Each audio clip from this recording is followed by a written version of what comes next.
Em tempos de coronavírus, em tempos de crise, a gente tem que se reinventar, se adaptar, mais importante. E para a fisioterapia isso não vai mudar, né? Então agora o nosso conselho liberou os atendimentos por teleconsulta, telefisioterapia. Mas de fato, será que as pessoas sabem como isso funciona, sabem como usar? E será que isso funciona mesmo?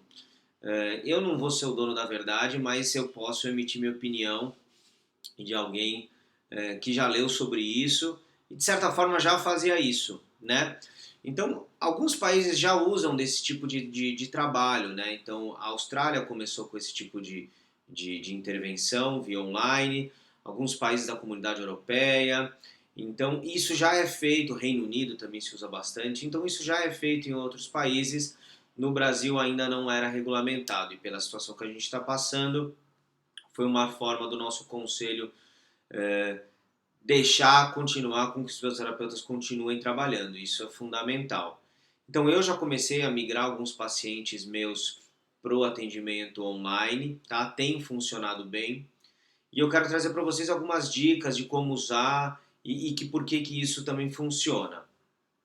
Primeiro que de certa forma a gente já fazia isso, né? Quantas vezes você já não ajudou um paciente por telefone, via WhatsApp, dando alguma orientação, prescrevendo algum exercício, corrigindo. Então a gente já fazia isso numa escala bem menor, né? A gente não via isso como um negócio e mais como um suporte ao paciente.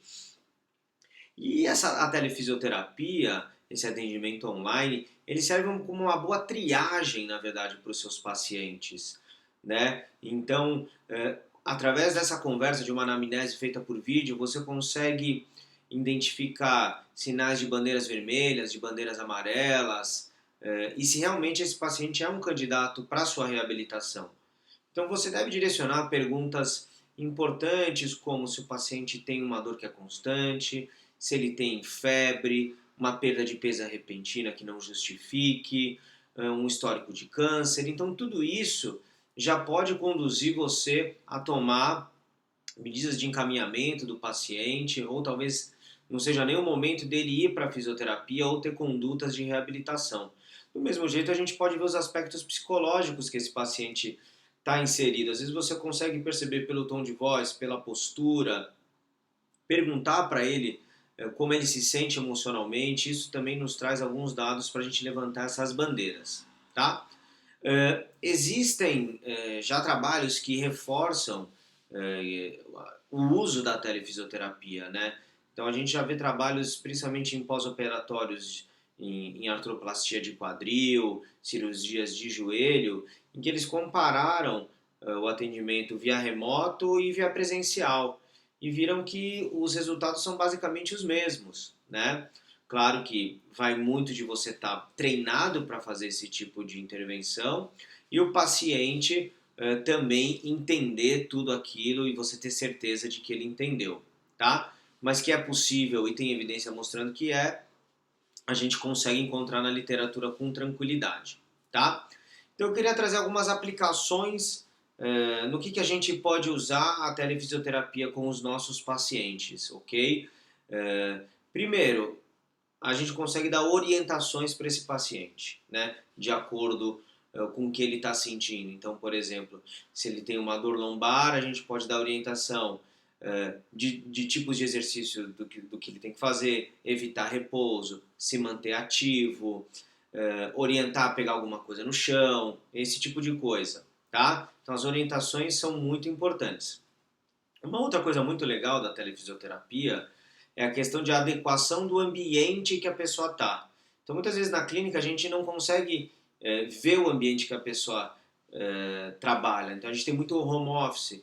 Então, com a telefisioterapia você consegue fazer, por exemplo, orientações de ergonomia, de posição de cadeira, do computador, da mesa, altura própria, altura da pia. Então, você consegue adequar o ambiente que a pessoa vive a disfunção que ela tem. Então, isso é uma grande vantagem que a gente tem também.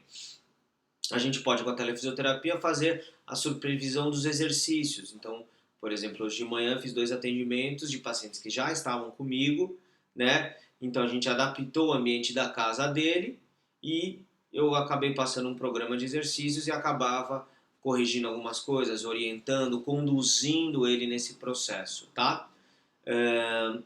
Outra ação da telefisioterapia é a questão de follow-up, de você conseguir fazer um acompanhamento do seu paciente semanalmente, quinzenalmente, mensalmente, enfim, cada caso é um caso, para saber como é que ele tem evoluído, quais são os pontos que ele se desenvolveu, quais os pontos que ele ainda precisa se desenvolver, quais dificuldades que ele tem.